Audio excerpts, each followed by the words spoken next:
अरे आवाज। Hello hello. चले क्वेश्चन नंबर फर्स्ट। देखो क्वेश्चन नंबर फर्स्ट था आपके पास, अनिल और अनल का सही अर्थ क्या होगा? क्या था इसका आंसर? क्या किया आप लोगों ने? इसका आंसर होगा बी वाला। ठीक है, देखो अनिल का मतलब होता है वायु, जबकि अनल का मतलब क्या होता है? आग, अग्नि। ठीक है, कुछ शब्द दे रहा हूं।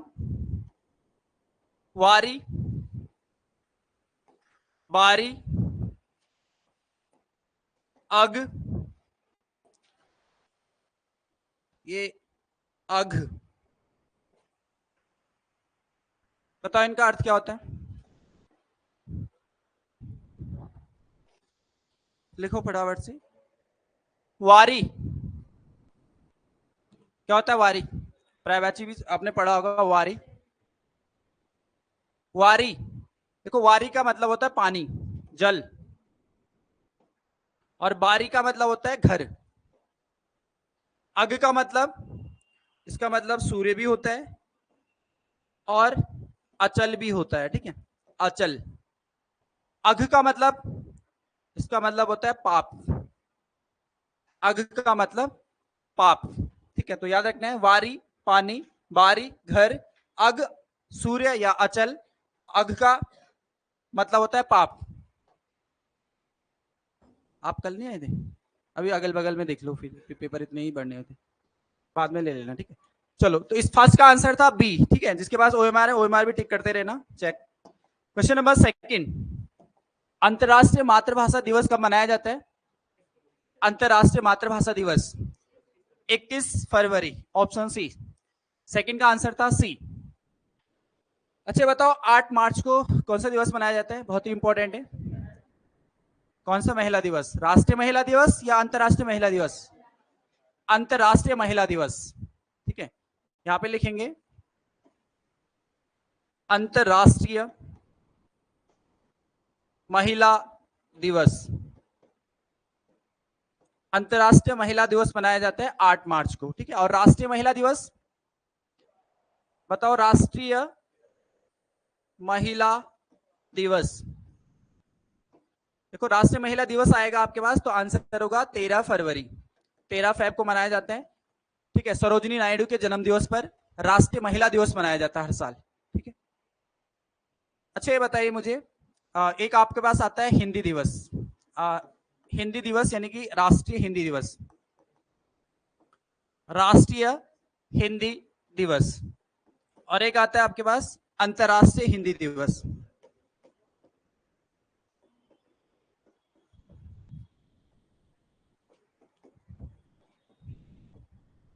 बताओ राष्ट्रीय हिंदी दिवस कब मनाया जाता है? राष्ट्रीय हिंदी दिवस 14 सितंबर को। ठीक है, क्यों मनाया जाता है 14 सितंबर को? क्योंकि इस दिन हमने हिंदी को राजभाषा के रूप में अपनाया था 14 सितंबर 1949 को। ठीक है, लेकिन हिंदी दिवस, राष्ट्रीय हिंदी दिवस मनाना कब से शुरू हुआ? 1953। राष्ट्रीय हिंदी दिवस जो हमने मनाना शुरू किया है वो किया 1953। ठीक है, और अंतरराष्ट्रीय हिंदी दिवस कब मनाया जाता है? 10 जनवरी को। और इसको मनाना शुरू किया गया था 2006 से। ठीक है, ये इंपॉर्टेंट डेट से पूछा गया क्वेश्चन पेपर में। राष्ट्रीय हिंदी दिवस 14 सितंबर को मनाया जाना कब से शुरू हुआ है? 1953 से। ठीक है, जबकि अंतरराष्ट्रीय हिंदी दिवस मनाया जाता है 10 जनवरी को, और ये शुरू हुआ था 2006 से। दे दी मैंने आपकी ओएमआर। ठीक है, इसमें से ओएमआर चेक करो, कोई भी एक ले लो। अच्छा ये बताओ, राष्ट्रीय जो अंतरराष्ट्रीय हिंदी दिवस है 10 जनवरी को क्यों मनाया जाता है? यहाँ पर तो हमने राष्ट्रीय राजभाषा को अपनाया था 14 सितंबर 1949 को, इसलिए राष्ट्रीय हिंदी दिवस मनाया जाता है। अंतरराष्ट्रीय हिंदी दिवस 10 जनवरी 2006 से शुरू हुआ है। क्यों मनाया जाता है 10 जनवरी को? पहला हिंदी सम्मेलन हुआ था। ठीक है, कब, कहां पर हुआ था और कब हुआ था? हाँ, नागपुर में हुआ था। ठीक है, नागपुर महाराष्ट्र में 1975 में। 1975 में नागपुर महाराष्ट्र में प्रथम हिंदी सम्मेलन हुआ था। इसीलिए हम 10 जनवरी को हर साल अंतरराष्ट्रीय हिंदी दिवस के रूप में मनाते हैं। ठीक है, तो ये डेट्स आपके याद रखनी है, कई बार पेपर में डायरेक्ट पूछी जाती है। क्वेश्चन नंबर थर्ड है, कार्यालयी आदेश सदैव प्रेषित होता है? जो कार्यालय का आदेश होता है वो सदैव प्रेषित होता है वरिष्ठ से कनिष्ठ को, ठीक है, वरिष्ठ से कनिष्ठ को प्रेषित किया जाता है। तो आंसर होगा बी, थर्ड का बी। क्वेश्चन नंबर 4 है, निम्न में से कौन सी ध्वनि ह्रस्व नहीं है? ह्रस्व ध्वनि कौन सी नहीं है? यहां पर आंसर होगा सी। देखो जो आपका हिंदी में जो स्वर है इसमें लिखेंगे उत्पत्ति के आधार पे स्वर, उत्पत्ति के आधार पर स्वर। उत्पत्ति के आधार पे स्वर के भेद होते हैं दो, ठीक है, आपको याद रखना है। उत्पत्ति के आधार पे स्वर के भेद होते हैं दो, एक होता है ह्रस्व स्वर और दूसरा होता है दीर्घ स्वर, ठीक है। ह्रस्व स्वर जिनकी संख्या होती है 4, ठीक है, अ, ह्रस्व या फिर इनको लघु स्वर भी बोला जाता है, ठीक है। कई बार लघु स्वर लिखा होता है और इसको गुरु स्वर भी बोला जाता है, गुरु स्वर। इनकी संख्या होती है 4, अ, छोटी ई, छोटा उ और री। तो टोटल कितनी संख्या है? 4। दीर्घ स्वर की संख्या टोटल होती है 7, ठीक है। इनमें से आप कौन सा होगा? आ, बड़ी ई, बड़ा उ, ए, आई, ओ और आओ, ये हो जाएंगे आपके दीर्घ स्वर या फिर गुरु स्वर इनको बोला जाता है, ठीक है। कई बार इसमें इनको भी बांटा हुआ है दो भागों में, दीर्घ स्वर भी दो भागों में बचा है, एक है मूल दीर्घ और एक है संयुक्त दीर्घ।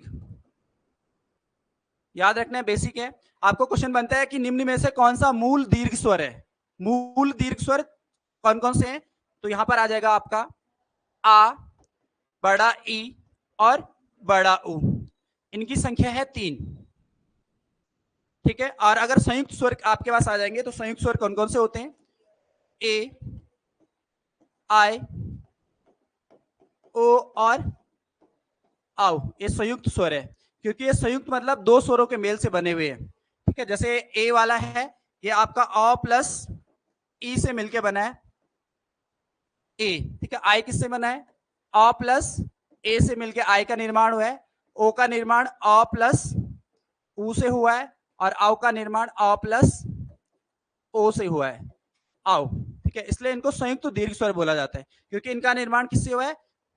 अन्य स्वरों की सहायता से हुआ है। जैसे यहाँ पे अ प्लस ई से ए बना है, ठीक है।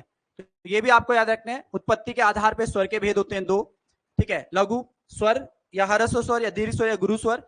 और इसको भी आपको याद रखना है कि मूल जो दीर्घ स्वर है इनमें भी दो भागों में बांटा है, मूल दीर्घ और संयुक्त स्वर, ठीक है। तो इसका सही आंसर था आपका सी वाला, क्योंकि यहाँ पे ह्रस्व स्वर नहीं बल्कि कैसा स्वर है? दीर्घ स्वर। ये दीर्घ स्वर हो जाएगा आपका, ठीक है। चलिए नेक्स्ट क्वेश्चन नंबर 5 है, निम्नलिखित शब्दों के क्रमशः पर्यायवाची शब्द होंगे। आपको निम्न में से क्रमशः आपको बताना था। देखो, पार्वती, पुत्र और पृथ्वी। अब अगर हम पहले वाले ऑप्शन को देखें तो शिवा मतलब शिव, तो पहले वाला तो वैसे ही गलत हो गया क्योंकि क्रमशः आपको बताना था। अवनी मतलब पृथ्वी होता है, आत्मजा मतलब क्या होता है? पुत्री। तो पहला वाला तो गलत हो गया, ठीक है। सेकंड आपके पास है रुद्राणी। रुद्राणी किसका पर्यायवाची होता है? पार्वती का होता है। नंदन होता है पुत्र का और अवनी होता है पृथ्वी, ठीक है। तो ये भी गलत हो गया, आपको क्रमशः बताना था। तो यहाँ पे पुत्र, अच्छा हाँ, ये वाला सही हो जाएगा, ऑप्शन से ये सही हो जाएगा, क्योंकि पार्वती का रुद्राणी नंदन और अवनी हो जाएगा, ठीक है। ये वाला आंसर होगा बी वाला सही। सी वाला देख लेते हैं। उमा किसका होता है? पार्वती का होता है। सुत पुत्र का होता है, लेकिन यहाँ पे सुधा लिख दिया इसने। सुधा किसका होता है? अमृत का। तो ये वाला गलत हो गया, ये भी, ठीक है।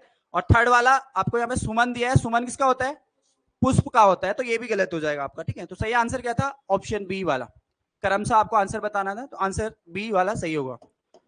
नेक्स्ट क्वेश्चन नंबर 6 है, यहाँ पे लिखा है डॉट, ये डॉट डॉट लगन उचित शब्द का उचित शब्द भरकर मुहावरा बताइए, ठीक है, बनाइए, जिसका अर्थ है कि असर पड़ना। हाँ, इसका सही आंसर होगा हवा, हवा लगन बोलते हैं ना, ये शहर में आगे इसको हवा लग गई, यानी कि उसका असर पड़ गया, ठीक है। तो वही है, इसका आंसर होगा ए, हवा लगन उचित शब्द भरकर। यहाँ पे मुहावरा ना था, इसका अर्थ होगा असर पड़ना, ठीक है। तो सही आंसर होगा ए। क्वेश्चन नंबर 7 है, लोकोक्ति और उनके सही अर्थ वाले जोड़े बताइए, ठीक है। देखो पंचों का कहां सिर कहां माथे, इसका जो सही आंसर होगा ए वाला, ठीक है, फैसला मानना, ठीक है।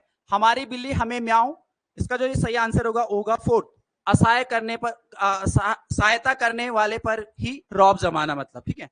और सहज पके सो मीठा होए, इसका आंसर होगा समय पर ही काम पूरा होना, ठीक है। और बीती ताही विसारी दे आगे सुधी ले, इसका आंसर होगा बीती बातें भूलकर भविष्य की सोच, ठीक है। तो कौन सा आंसर आ रहा है? आंसर होगा डी वाला, 1 4 3 2, तो आंसर होगा 7 का फोर्थ, डी। क्वेश्चन नंबर 8 है, इनमें से विलोम शब्दों का होना चाहिए था, विलोम शब्दों का सही युग्म है, ए नहीं होगा। देखो आपत्ति का क्या होता है? अनापत्ति। संपत्ति भी होता है, संपत्ति, छोटी ती होगी, ठीक है, संपत्ति भी होता है। आवर्षण का क्या होगा? वैसे आवर्षण शुद्ध शब्द नहीं, आवर्षण है, ठीक है। आवर्षण का क्या होता है? नहीं, अतिवृष्टि, ठीक है, ये भी गलत था। गणतंत्र का क्या होगा? गणतंत्र का होगा राजतंत्र, ये भी गलत है, तो आंसर आपका डी वाला। आदृत का अनादृत भी होता है और तिरस्कृत भी होता है, ठीक है। इसके अलावा एक और होता है अनादृत, ठीक है। आदृत मतलब आदर करना, तिरस्कृत मतलब बहिष्कार करना, मतलब, ठीक है। जैसे आपने पढ़ते हो ना, पुरस्कार का विलोम शब्द क्या होता है? तिरस्कार करना, मतलब पुरस्कृत करना और तिरस्कार, वही इसी तरह से आदृत और तिरस्कृत भी हो जाता है, ठीक है। इसके अलावा अनादृत भी होता है इसका, ये भी आपको याद रखना है। तो सही आंसर था डी, 8 का डी आंसर होगा। क्वेश्चन नंबर 9 है, निम्नलिखित वाक्यों में से अपूर्ण भूतकाल को पहचानिए। अपूर्ण भूतकाल कौन सा होगा? ए इसका सही आंसर होगा, ठीक है। रामू खाना खा रहा था, यानी कि क्रिया पहले शुरू हो चुकी थी और तब भी चल रही थी, तो वहां पर होगा खाना खा रहा, रहा आ गया जहां पर, तो यहाँ पर अपूर्ण भूतकाल हो जाएगा, ठीक है। अच्छा, ऑप्शन बी में बताओ, माँ खाना बना चुकी है, में कौन सा काल होगा? माँ खाना बना चुकी है मतलब अभी अभी रिसेंटली कोई कार्य अगर खत्म हुआ है तो वहां पे चुकी है ये आता है, चुका है, चुकी है आ जाता है लास्ट में, तो ये होगा आसन्न भूत, आसन्न भूत काल हो जाएगा यहाँ पे, ठीक है। मुझे बाहर जाना है, कौन सा काल होगा? मुझे बाहर जाना है, सामान्य वर्तमान काल, ठीक है। ऑप्शन सी में लिखेंगे, यहां से आपको दिख रहा है, इसको हटा देता हूं। यहां पर ऑप्शन सी में होगा सामान्य वर्तमान काल,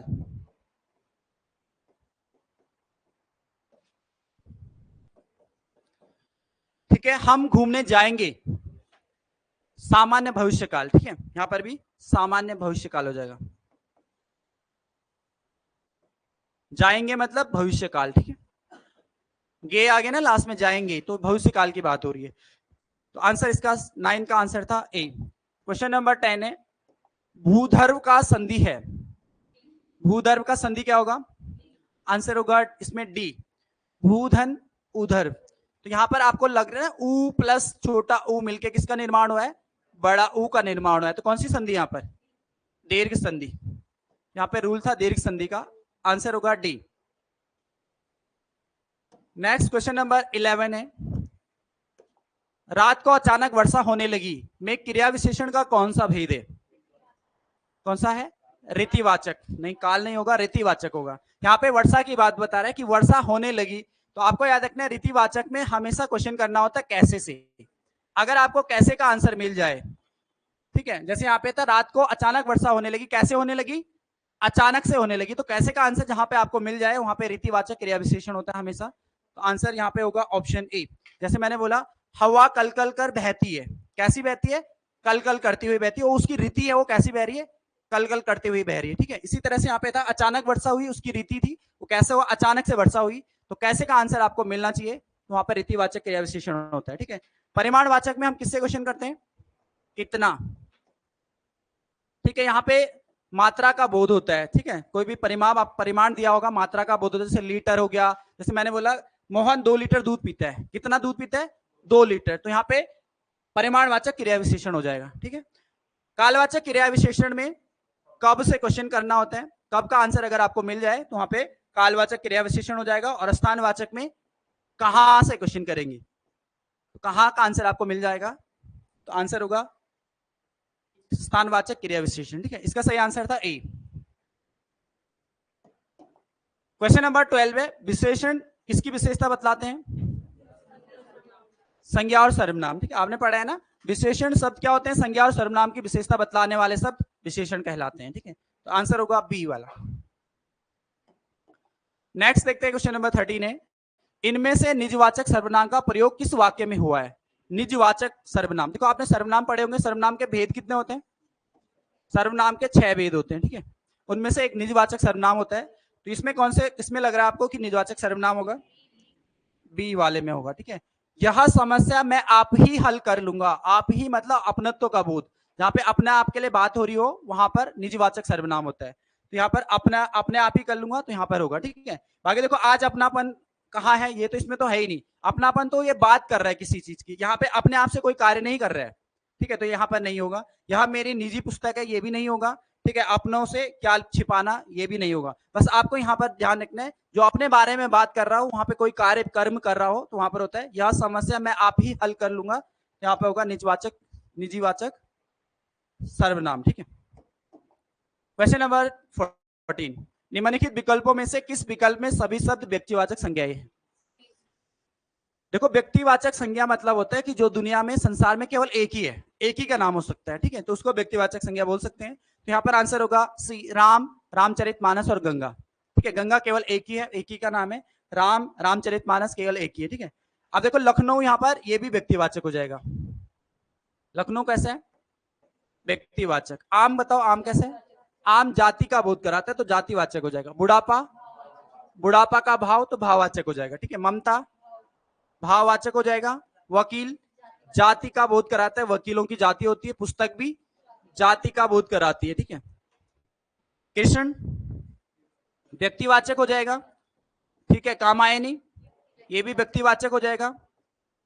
ठीक है, और लेकिन मिठास यहाँ पे आ गया भाव, तो इसलिए आंसर आपका सभी जिसमें व्यक्तिवाचक संज्ञा है वो है आंसर सी, राम, रामचरितमानस और गंगा।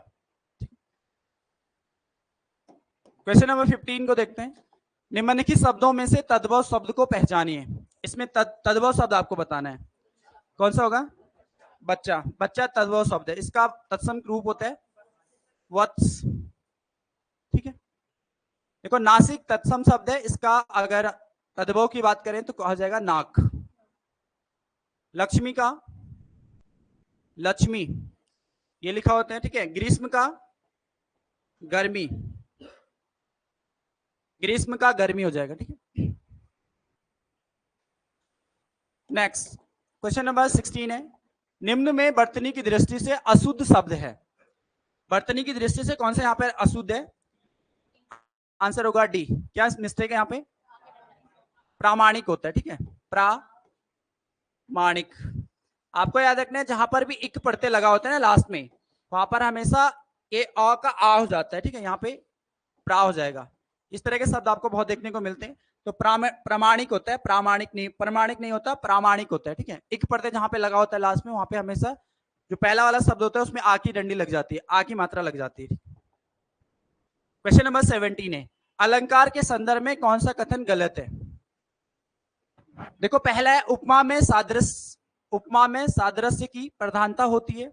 आपने उपमा अलंकार पढ़ा होगा ना, उसको हम कैसे पहचानते हैं? उसमें समानता का भाव होता है। तो इसका आपने वाचक शब्द भी पढ़ा होगा, सा, सी, सरिस, इस तरह के शब्द यहाँ पर बीच में होते हैं, इन्हीं से हम पहचानते हैं कि यहाँ पे उपमा अलंकार है। तो पहला वाला ये तो सही है। ठीक है, प्रधानता होती है। और रूपक में तादात्म्य यानी कि अभेद आरोप होता है। आपने पढ़ा ना, रूपक अलंकार में क्या हो? भेद रहित आरोप होते हैं, भेद निषेध रहित आरोप या भेद रहित आरोप होते हैं। जैसे मैया मैं तो चंद खिलौना ले हो, मतलब चांद जैसा नहीं बल्कि चांद ही मेरे लिए खिलौना के रूप में लेके आने, तो वहां पे भेद रहित आरोप होते हैं। ठीक है, ये भी सही है। रूपक में उपमेय में, रूपक में उपमेय में उपमान का आरोप होता है, ये भी सही है। ठीक है, और उत्प्रेक्षा में संभावना होती है। जैसे आप पढ़ते जनु जानो मनु मानो, तो माना क्या है? संभावना वहां पे जताई जाती है, तो ये भी सही है। थर्ड वाला ऑप्शन है, यमक में केवल शब्दों की आवृत्ति होती है, बिल्कुल होती है।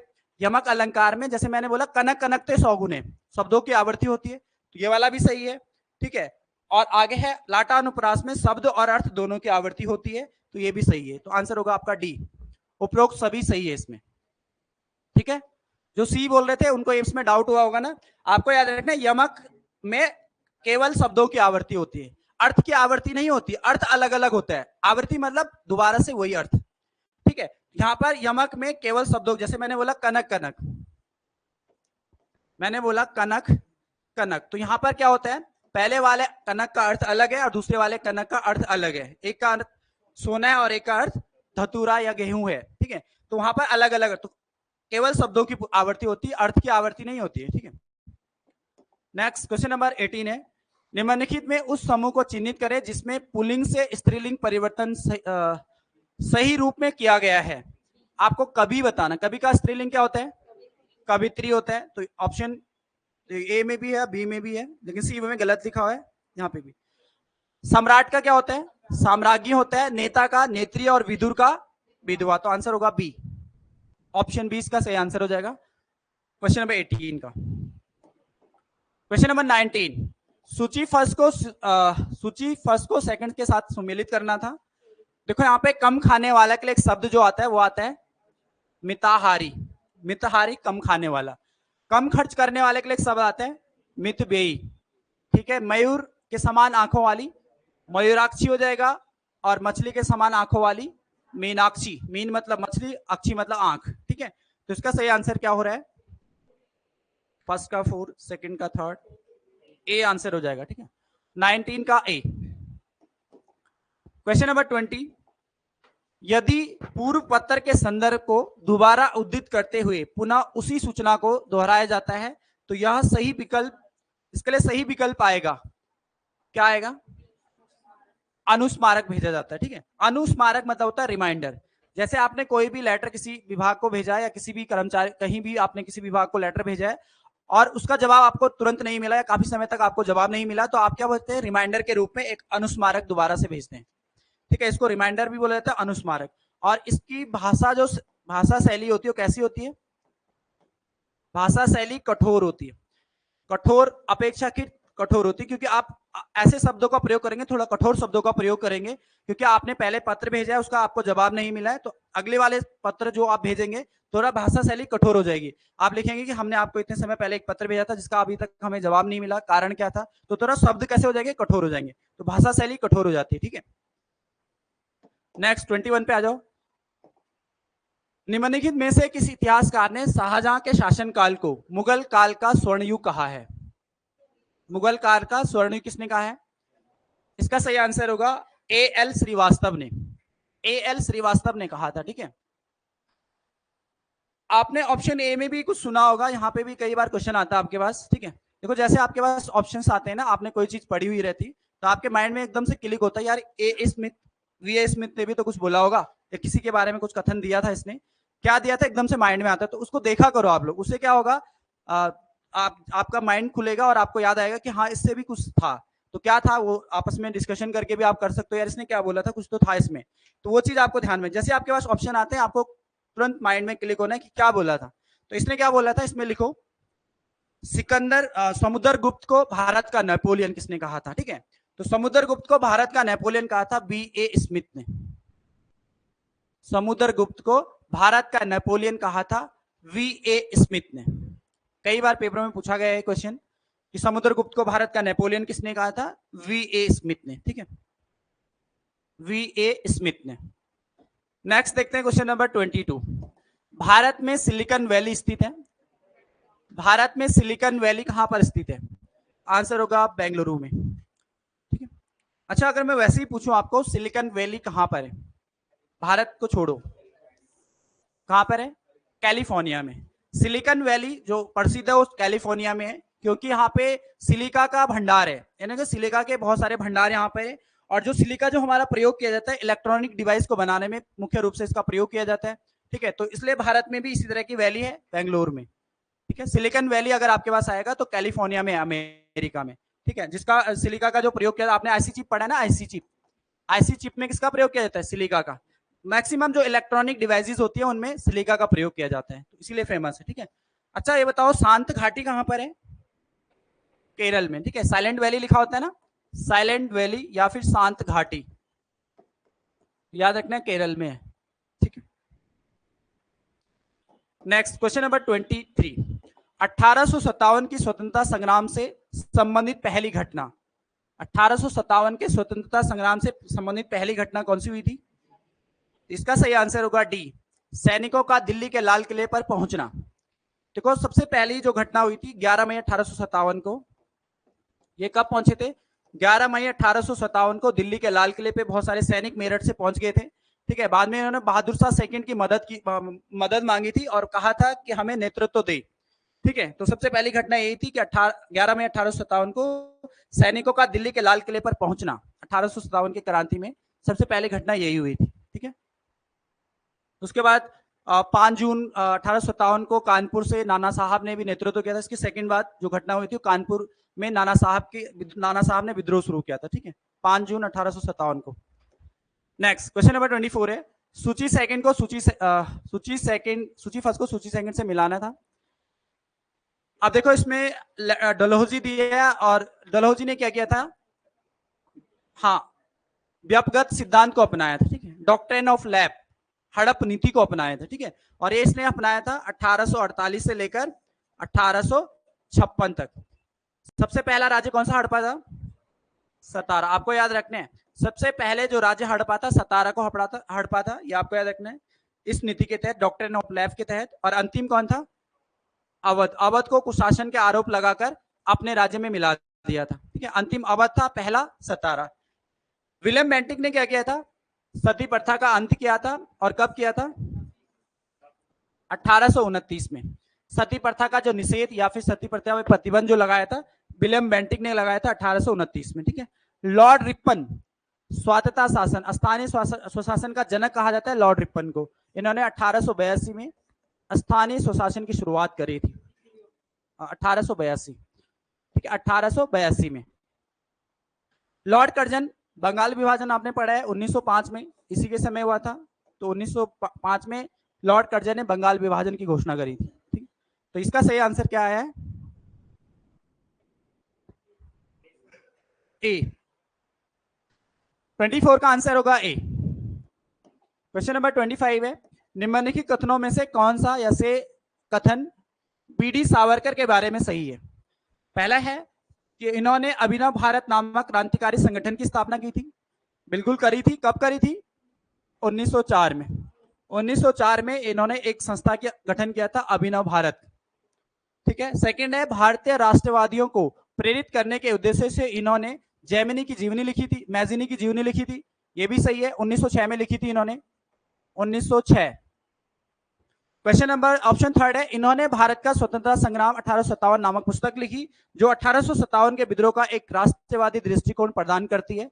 तो ये भी सही है, आपने पढ़ा है ना, वीडी सावरकर, विनायक दामोदर दास सावरकर ने 1857 का संग्राम नामक पुस्तक लिखी थी, ये वाली। तो ये भी सही है। और फोर्थ है, ब्रिटिश कैद से मुक्त होने के लिए वह एक चलते जहाज से कूद पड़े थे, ये भी सही है। जब ये ब्रिटेन में ब्रिटिशों के द्वारा इनको पकड़ के लेके जाया जा रहा था तो इन्होंने उसी जिस जहाज से जा रहे थे वहीं से कूद गए थे। हालांकि बाद में फिर से इनको गिरफ्तार कर लिया गया था, वहीं से गिरफ्तार कर लिया गया था और बाद में इनको काला पानी की सजा भी हुई थी, आपने पढ़ा होगा। वीडी सावरकर को बहुत बड़ा प्रताड़ित इन्होंने किया था, ठीक है। तो ये भी सही है, तो सभी कथन इसके सही है, आंसर होगा ए। क्वेश्चन नंबर 26, निम्नलिखित कथनों में से कौन एक भारत के संविधान की चौथी अनुसूची को सही वर्णित करता है? आंसर होगा आपका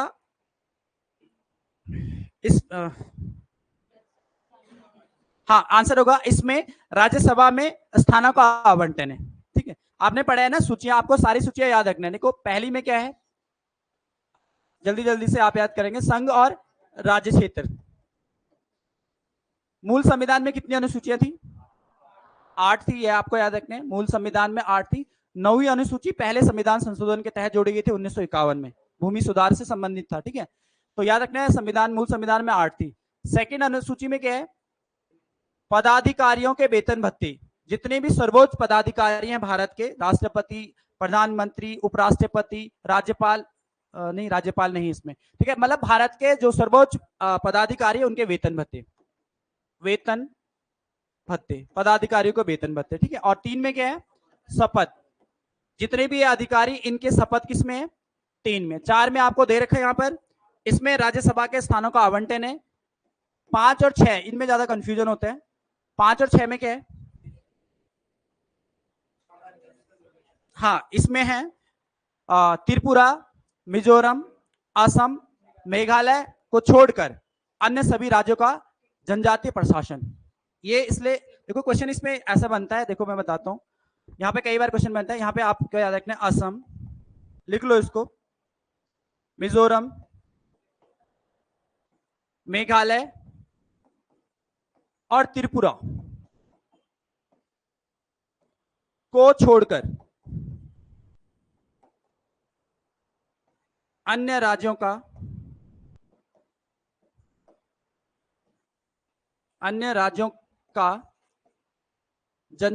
जनजातियों का प्रशासन, ठीक है, जनजातियों का प्रशासन किसमें, 5 में, ठीक है। और 6 में क्या है, 6 में असम, मिजोरम, मेघालय, त्रिपुरा के जनजातीय क्षेत्रों का प्रशासन।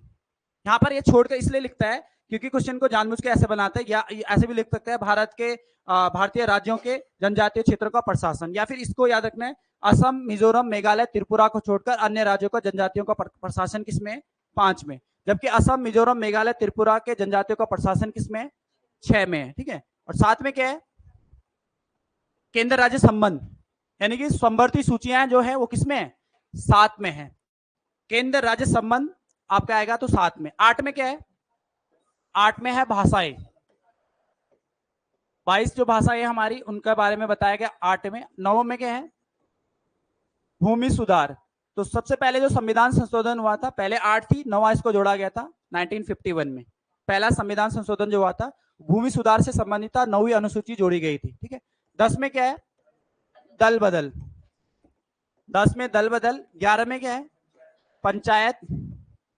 और 12 में क्या है, नगर पालिकाएं, ठीक है। बस मैं आपको रिवीजन करा रहा हूं, आपने पढ़ा हुआ है ये सब कुछ, तो आपको ये रिवीजन था।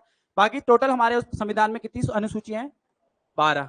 ये सभी आपको याद रखना है। डायरेक्ट क्वेश्चन 1 नंबर का आता है, इनमें से कुछ भी बन जाता है, और हर पेपर में, दूसरे तीसरे पेपर में आप देखते हो अनुसूची से कुछ ना कुछ क्वेश्चन पूछे होते हैं। नेक्स्ट क्वेश्चन नंबर 27 है, क्रिमिनल ट्राइब्स एक्ट सर्वप्रथम कब आया था, क्रिमिनल ट्राइब्स एक्ट यह आया था 1871 में। ऑप्शन सी इसका सही आंसर होगा। इंपॉर्टेंट क्वेश्चन है, फैक्चुअल क्वेश्चन है, बस इसको याद रखेंगे। क्रिमिनल ट्राइब्स एक्ट सर्वप्रथम भारत में कब आया था, 1871 में। क्वेश्चन नंबर 28 है, केंद्रीय सरकार के संदर्भ में निम्नलिखित कथनों पर विचार कीजिए, ठीक है। पहला लिखा है 15 अगस्त 1947 को केंद्र में मंत्रालयों की संख्या 18 थी, बिल्कुल थी, 18 थी। जब भारत का संविधान बना था 15 अगस्त 1947 को, भारत अलग हुआ था, उस समय यहाँ पे 18 मंत्रालय थे, ठीक है। वर्तमान में केंद्र में मंत्रालयों की संख्या 36 है, ये गलत कथन है, ठीक है। तो इसमें आंसर होगा पहला सही है, केवल एक सही है। अभी वर्तमान में कितने मंत्रालय भारत सरकार के अंतर्गत, आंसर होगा 52, 52 मंत्रालय अभी, ठीक है। क्वेश्चन नंबर 29, विश्व उपभोक्ता अधिकार दिवस कब मनाया जाता है, विश्व उपभोक्ता अधिकार दिवस, आंसर होगा 15 मार्च। 16 अक्टूबर को कौन सा दिवस मनाया जाता है, विश्व खाद्य दिवस, विश्व खाद्य दिवस, ठीक है। 16 सितंबर को ओजोन डे, ठीक है, विश्व ओजोन दिवस मनाया जाता है। और 23 दिसंबर को मनाया जाता है राष्ट्रीय किसान दिवस, राष्ट्रीय किसान दिवस। किसके जन्म दिवस पे, चौधरी चरण सिंह के जन्म दिवस पे मनाया जाता है राष्ट्रीय किसान दिवस, 23 दिसंबर को। क्वेश्चन नंबर 30 है, लाभ के पद का निर्णय कौन करता है, लाभ के पद का निर्णय संसद करती है, ठीक है, संघीय संसद करती है। आपने पढ़ा होगा अनुच्छेद 102 का फर्स्ट, उसमें बताया गया इसके बारे में। तो अनुच्छेद 102 के फर्स्ट में कहा गया है कि संघीय संसद क्या करेगी, लाभ के पद का निर्णय करेगी, ठीक है। क्वेश्चन नंबर 31 है, कथन आपको दिया है अपने कार्यकाल के दौरान भारत के राष्ट्रपति के विरुद्ध किसी भी न्यायालय में मुकदमा नहीं चलाया जा सकता। सही या गलत? सही है, ठीक है। सेकंड है, कारण आपको दिया है राष्ट्रपति का पद संविधान के ऊपर होता है, ये गलत है। सर्वोच्च, हमारा संविधान सर्वोच्च है, राष्ट्रपति का पद सर्वोच्च नहीं है, ठीक है। तो इसलिए पहला वाला गलत है, सेकंड पहला सही है, सेकंड गलत।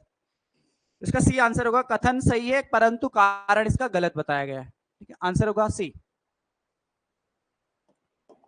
क्वेश्चन नंबर 32 है, कथन आपको दिया है भारत चाय में महत्वपूर्ण निर्यातक देश है और कारण है भारत में चाय की घरेलू खपत बहुत कम है। क्या है? पहले वाला तो सही है, भारत चाय में महत्वपूर्ण निर्यातक देश है, ठीक है। सेकंड है भारत में चाय की घरेलू खपत बहुत कम है, अधिक है जबकि, ठीक है। जिसका सही आंसर होगा सी। ए सही है परंतु आर गलत है। अच्छा ये बताओ, चाय उत्पादन में प्रथम देश कौन सा है विश्व में? चीन है, ठीक है। आपको याद रखना है चाय में चीन का अधिकार है अभी वर्तमान में सर्वाधिक। भारत का कौन सा स्थान है? नहीं, दूसरा तो नहीं है, फोर्थ। देखो भारत के बाद केन्या है, ठीक है, उसके बाद है श्रीलंका और फिर है भारत। तो भारत का स्थान है फोर्थ। चाय उत्पादन में भारत का स्थान कौन सा है? फोर्थ। तो याद रखना है, क्वेश्चन डायरेक्टली पूछा जाता है कि चाय उत्पादन में भारत का कौन सा स्थान है? फोर्थ स्थान है, ठीक है। प्रथम चाइना। क्वेश्चन नंबर 33, चंद्रमा के धरातल पर दो व्यक्ति एक दूसरे की बात नहीं सुन सकते क्योंकि क्या नहीं? यहां पर वायुमंडल नहीं है। आपको याद रखना है, आपको पढ़ा होगा आपने कि ध्वनि जो तरंगे होती हैं वो बिना वायुमंडल के संचरण नहीं करती, वो नहीं चल पाती हैं।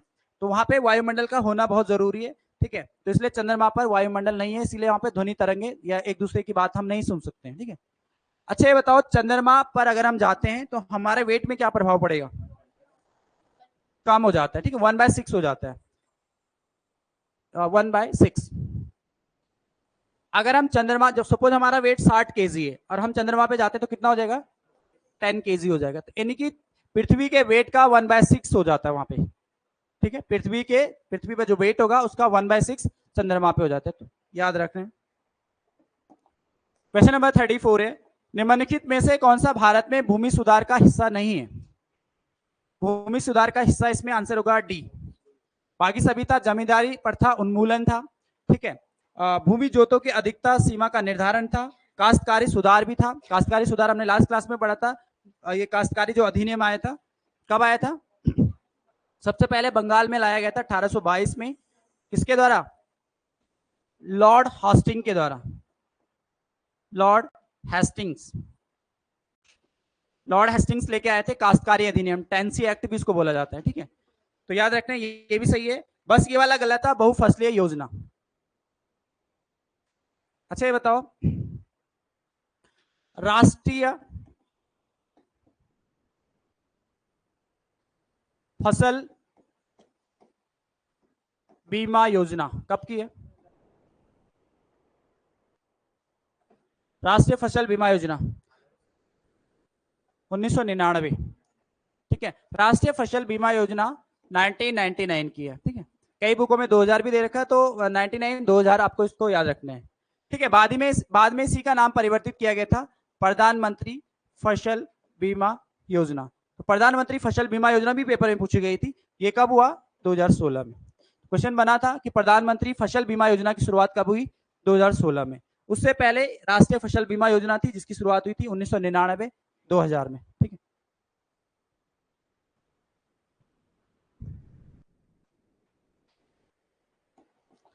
क्वेश्चन नंबर 35, प्राचीन काल में आर्यों के जीविकोपार्जन का मुख्य साधन था। किसकी बात हो रही है? आर्यों की। तो आर्य क्या थे? क्या करते थे? कृषि, ठीक है। तो आंसर होगा आपका ए, कृषि, ठीक है। कुछ और है, जैसे आपका लिखना पुरा पाषाण काल। पुरा पाषाण काल में मुख्य व्यवसाय क्या था, ठीक है। दूसरा लिखना वैदिक काल में। वैदिक काल में मुख्य व्यवसाय क्या था? और फिर लिखेंगे सिंधु घाटी सभ्यता में।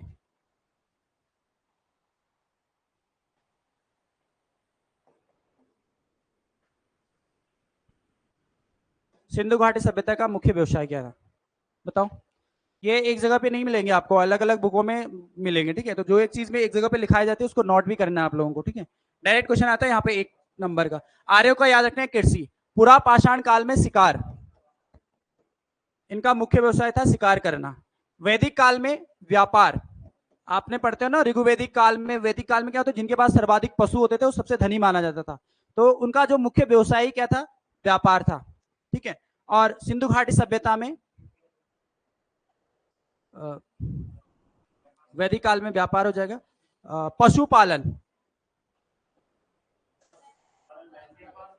अच्छा सॉरी मैंने गलत कर दिया, मैं पशुपालन लिखना था यहाँ पे, अभी ये मैंने बोला गया था पशुपालन, मिस्टेक हो गया, ठीक है। पशुपालन था, इनका मुख्य व्यवसाय क्या था, पशुपालन था, और इनका क्या था, व्यापार, ये मिस्टेक हो गया, ठीक है। वैदिक काल में सर्वाधिक पशु जिसके पास होते थे सबसे धनी उसको माना जाता है, क्योंकि व्यापार करते थे ये लोग, सॉरी पशुपालन करते थे ये लोग, ठीक है।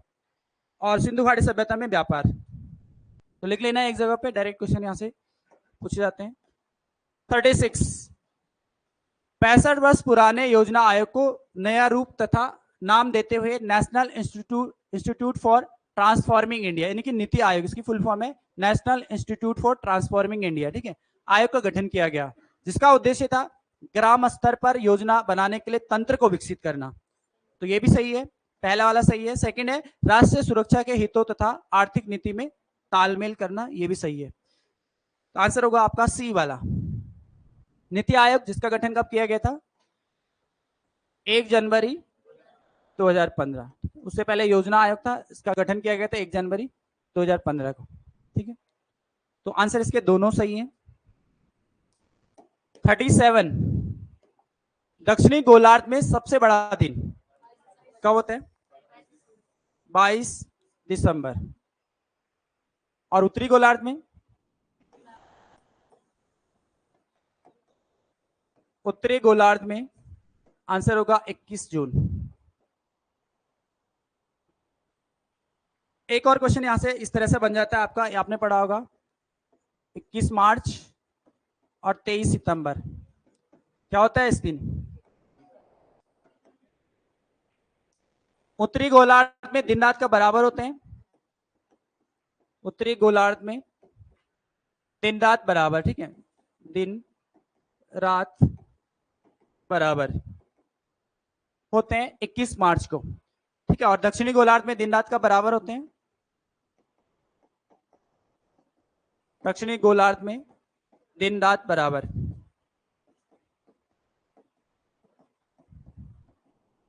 ठीक है। या इसको कई बार ऐसा लिखा होता है कि उत्तरी गोलार्ध में बसंत विषु की शुरुआत कब होती है, या शरद ऋतु की शुरुआत कब होती है, 21 मार्च, और दक्षिणी गोलार्ध में 23 सितंबर, ठीक है। तो ये दोनों भी आपके पूछे जाते हैं पेपर में। क्वेश्चन नंबर 38, स्टेनलेस स्टील को बनाने के लिए किसका प्रयोग किया जाता है, क्रोमियम और nickel, option A. Stainless steel बनाने में प्रयोग किया जाता है क्रोमियम और निकेल का, ठीक है, ऑप्शन ए। क्वेश्चन नंबर 39 है, निम्नलिखित में से किसने मोहम्मद गजनवी के हमले के बाद सोमनाथ मंदिर, ठीक है, प्रसिद्ध सोमनाथ मंदिर का पुनर्निर्माण करवाया था, भीमदेव प्रथम ने, ऑप्शन इसका सी हो जाए, सॉरी बी सही आंसर होगा, ठीक है। देखो सोमनाथ आक्रमण मोहम्मद गजनवी ने पे सोमनाथ पे आक्रमण किया था, बहुत ज्यादा धन दौलत यहां से लूटा था। कब किया था आक्रमण, 1025 ईस्वी में। इंपॉर्टेंट डेट सन है, आपको याद रखना है, क्वेश्चन पूछा जाता है कि मोहम्मद गजनवी ने सोमनाथ पे कब आक्रमण किया था, 1025 ईस्वी में किया था, ठीक है। यहाँ से बहुत ज्यादा धन दौलत यहाँ से लूट के ले गया था, तो बहुत ज्यादा नुकसान इसने सोमनाथ मंदिर को पहुंचाया था। और उस टाइम में वहां का शासक कौन था, भीमदेव प्रथम था, ठीक है, और इसी ने इसका पुनर्निर्माण भी करवाया था, ठीक है। क्वेश्चन नंबर 40, सुमेलित कीजिए, ठीक है। इसका जो सही आंसर है वो है ए, इसको मैच कर लेना आप, इंपॉर्टेंट है ये, आप ऐसे ही फैक्चुअल याद रखेंगे इसको कि राजकोषीय घाटा क्या होता है, बजटीय घाटा क्या होता है, राजस्व घाटा, प्राथमिक घाटा, ठीक है, तो इसको पढ़ लेना आप, ठीक है। नेक्स्ट क्वेश्चन नंबर 41 है, अरावली एवं विद्या श्रृंखलाओं के मध्य कौन सा पठार स्थित है, मालवा का पठार, ठीक है। सबसे उत्तर में अरावली है और दक्षिण में विंध्याचल पर्वत श्रृंखला इसके है, तो आंसर होगा आपका मालवा का पठार। 42 निम्नलिखित हरी खाद वाले फसलों में से किसमें नाइट्रोजन की मात्रा सर्वाधिक होती है? ठीक है, वैसे तो दालों में सर्वाधिक होती है नाइट्रोजन की मात्रा, लेकिन इनमें भी किसमें होती है सबसे ज्यादा? तो आंसर होगा लोयाबीन में, लोबिया में, सॉरी लोबिया में होती है। ठीक है, इसको बोड़ा भी लिखा होता है कई जगह, बोड़ा। आंसर होगा सी। 43 मानवीय गरीबी सूचकांक किस वर्ष में विकसित किया गया? मानवीय गरीबी सूचकांक पूछा जा रहा है आपको। ठीक है, तो आंसर होगा 1997, ऑप्शन सी। एचडीआई कब जारी की गई थी सर्वप्रथम? क्लास में कई बार आपको लिखा है। एचडीआई आपके पास आएगा 1990 में, इसका विकास किया गया था। किसके द्वारा? महबूबुल हक, ठीक है, पाकिस्तान के अर्थशास्त्री थे, उनके द्वारा एचडीआई को विकसित किया गया था 1990 में। ठीक है, 95 में भी आपको याद रखना है, भारत में राज्य स्तरीय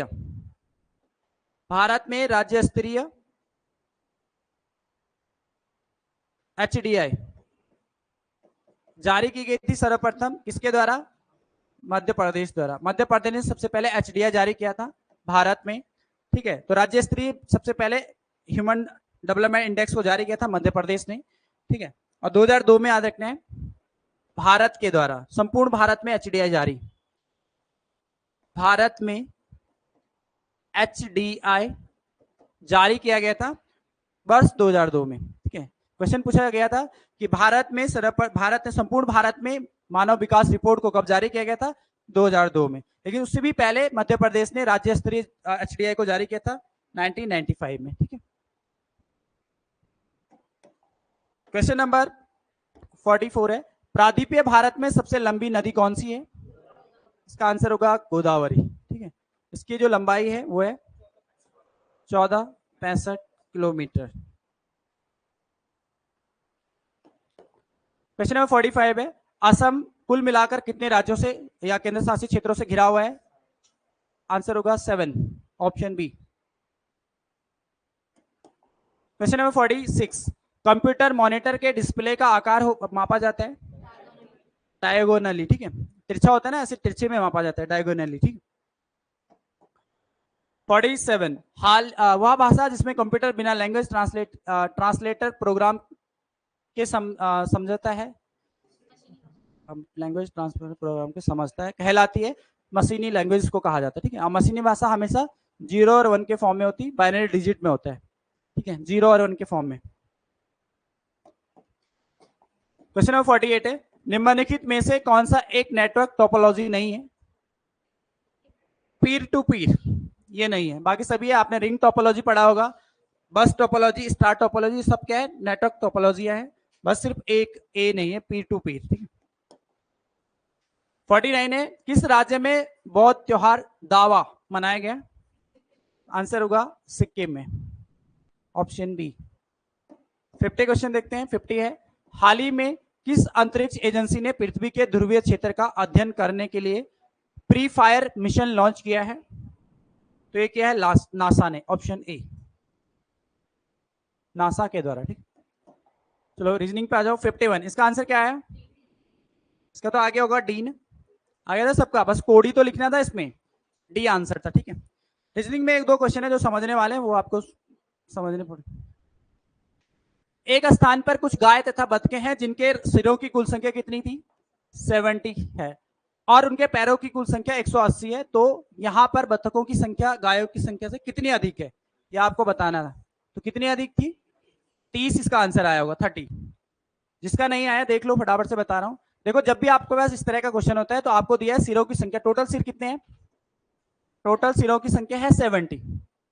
ठीक है, माना कि हम यहाँ पर पैरों की संख्या 180 दे रखा है, तो हमें नहीं पता कि कितने पैर किसके हैं। ठीक है, तो हम कैसे निकालेंगे? हम माना कि सभी को हम 4 पैर वाला मान लेते हैं, सभी को हमने 4 पैर वाला मान लिया, तो हमने 7 × 4 किया, 7 चौको 28, 280 आया। ठीक है, और टोटल पैरों की संख्या कितनी दे रखी? 180। इसका मतलब ये हुआ कि इसमें से माइनस करेंगे हम 180 में से, जो एक्स्ट्रा निकले, यानी कि 2 पैरों की संख्या आएगी, क्योंकि हमने सभी को 4 पैर मान लिया है। तो कितने? 100। इसको माइनस करेंगे तो 100, तो 2 पैरों वाले की संख्या कितनी होगी? 100 होगी ना। इनमें से 2 से माइनस करेंगे 2 से भाग देंगे तो कितने आएगा 50। तो 2 पैरों वालों की संख्या है 50, यानी कि बतखों की संख्या कितनी है 50। तो गायों की कितनी होगी जब टोटल सिर्फ 70 है 20 होगी, गायों की संख्या होगी 20। जब टोटल 70 है तो 70 में से 50 माइनस करेंगे, 50 तो हमारे पास बतख निकल चुके हैं ना, ठीक है, बचे हुए 20 क्या होंगे गाय। अब आपको क्या पूछ रहा है कि बतखों की संख्या गायों की संख्या से कितनी अधिक है। अब बतख 50 है, गाय 20 है, तो कितना अधिक है 30 अधिक है, तो आंसर होगा ए। ठीक है, answer A. Next question number 53। 5 बच्चे एक पंक्ति में कितने प्रकार से खड़े किए जा सकते हैं। 5 बच्चे एक पंक्ति में 120 तरीके से खड़े किए जा सकते हैं। ठीक है, इसमें आंसर होगा, इसमें सीधा आपको क्या करना है 5 का फैक्टोरियल करना है। फैक्टोरियल पढ़े आपने, 5 का फैक्टोरियल करना है, इसका मतलब होता है 5 इंटू 4 इंटू 3 इंटू 2 इंटू 1, 5 को 20, 20 60, 60 दूनी 120, 120 120, इसका सही आंसर होगा 120। 5 बच्चों को एक पंक्ति में 120 तरीके से खड़ा किया जा सकता है। ठीक है, तो आंसर होगा ऑप्शन सी। Question number 54। उस विकल्प का चयन करें जिसमें संख्या उसी प्रकार से संबंधित जैसे निम्नलिखित सेट में, जैसे इसमें दिया गया उसी तरह से आपका इसमें भी होना चाहिए था। तो कौन सा होगा सी। हाँ सी होगा, सही है आंसर सी। देखो कैसे हो रहा है, अगर मैं 8 का भाग 8 6 का 48 कितना होता है 48, इसको अगर 2 से भाग दूंगा तो कितनी बार जाएगा 24 बार, और 24 को इसने क्या कर दिया बीच में लिख दिया है। इसी तरह से अगर 3 8 या 24 होता है, 24 को अगर 2 से भाग देंगे तो 12, और 12 को इसने क्या लिख दिया बीच में लिख दिया। ठीक है, तो यही जैसे ये फॉलो कर रहा है उसी तरह से ऑप्शन सी आंसर होगा आपका। ठीक है, ऑप्शन सी वाला। Next question number 54। यहाँ पे सीरीज दे रखी थी आपको, तो ये आपको बताना था, इसका सही आंसर होगा डी। यहाँ पर चल रहा है आर टी यू एस, यहाँ पे आर आएगा आर टी यू एस, फिर यहाँ पे आर टी यू एस, फिर यहाँ पे आर टी यू एस, तो यहाँ पे R S U R T, R S U R T, और यहाँ पे लास्ट में क्या हो जाएगा एस हो जाएगा। तो ये वाला इसको फॉलो करेगा, सीरीज बन जाएगी। ठीक है, 56। एक बंदर पहले मिनट में 10 मीटर चढ़ता है तथा दूसरे मिनट में 4 मीटर फिसल जाता है। इस तरह 94 मीटर ऊंचे खंबे पर चढ़ने में उसे कितना समय लगेगा। क्या है इसका आंसर 29 मिनट आया होगा। ठीक है, हो गया था ये, नहीं हुआ। देखो देख लो कैसा, आपको याद रखना है जब भी आपके पास ये वाला क्वेश्चन आता है तो इसको देखो, सपोज आपके पास एक खंबा है, इसकी हाइट कितनी है 94 मीटर है। अब होता क्या है, जब हम खंबे पे, जब कोई भी चीज खंबे पे चढ़ती है तो पहली बार में जब ऊपर चढ़ रहा है, फिर सेकंड बार में नीचे आ रहा है, कुछ नीचे आ रहा है, तो इसी तरह से ऊपर नीचे जा रहा है। तो जब लास्ट टाइम पे वो 10 मीटर चढ़ेगा ऊपर, उसके बाद वो नीचे नहीं आएगा क्योंकि उसका फाइनल हो गया होगा। ठीक है, तो हम इसमें से क्या माइनस करते हैं 10 को माइनस करेंगे, तो उसको कितना चढ़ना है 84। पहले हम 84 निकालेंगे, 1 मिनट तो बाद में ऐड हो जाएगा। ठीक है, आप देखो ये बोल रहा है कि पहले मिनट में वो 10 मीटर ऊपर चढ़ रहा है और सेकंड मिनट में क्या आ रहा है 4 मिनट नीचे आ जा रहा है। तो इसका मतलब ये है कि मिनट कितने हुए 2 मिनट में कितना चला 6 चला ना, 6 मीटर चला। अब जब 2 मिनट में 6 मीटर चला और इसको चलना है 84, तो अगर 6 से 84 को भाग देंगे तो कितना आएगा 14 छक्का 84, 14 से भाग देंगे तो यहां पर ये कितना चल गया होगा 84 मीटर तक चला जाएगा 14 बार में। ठीक है, और इसको भी डबल करेंगे क्योंकि 2 मिनट है ना, तो ये भी 14 दूनी 28, तो 28 मिनट में कितना चल जाएगा 84 मीटर तक चढ़ जाएगा। अब जब वो 29 मीटर में जाएगा ऊपर, 10 मीटर ऊपर जाएगा, फिर नीचे थोड़ी ना आएगा, फिर तो टॉप कर जाएगा, उसको पार कर जाएगा जो उसकी हाइट है, तो इसमें 1 मिनट और जुड़ जाएगा। ठीक है, 29 मिनट में और कितना चल जाएगा, इसमें 10 ऐड हो जाएगा, तो ये 94 मीटर को ऊपर पार कर लेगा। समझ गए होंगे। ठीक है, देखो आपको यही करना है, सबसे पहले कितना मीटर ऊपर जा रहा है उसको माइनस कर देना, फिर आपको निकालना है। ठीक है, अब यहाँ पे कितना 84 था, तो कितने 14, इसको भाग देंगे 84 को 6 से, तो कितनी बार 14 बार जाएगा। ठीक है, तो 14 बार यानी कि 6 मिनट में 14 मिनट में वो 84 टाइम चला जाएगा। ठीक है, 84 मीटर चला जाएगा। 57 है, किसी कूट भाषा में जो ये लिखा है इसमें क्या हो रहा है तो इसी कोड भाषा में चिल्ड्रन को क्या लिखा जाएगा, कैसे लिखा जाएगा, सी आ रहा होगा ना इसका, इसमें +2 हो रहा है, +2 करेंगे तो आंसर होगा आपका सी वाला। क्वेश्चन नंबर 58, इसमें इन सभी में ऊंचाई में सबसे छोटा कौन था, आंसर होगा एफ, ये तो निकल गया होगा। 59, निम्न आकृति में कितने घन हैं, 4 घन होंगे, ठीक है। 3 तो आपको दिख रहे हैं, 1 2 और 3, और एक इसके पीछे भी तो होगा जिसके ऊपर एक खड़ा हो रखा, तो टोटल कितने हो गए, 4। क्वेश्चन नंबर 60, दर्पण प्रतिबिंब दिया, इंडोर को कैसे लिखेंगे, इसका सही आंसर होगा डी, उल्टा हो जाता है दर्पण प्रतिबिंब में, ठीक है। तो 60 का आंसर होगा डी।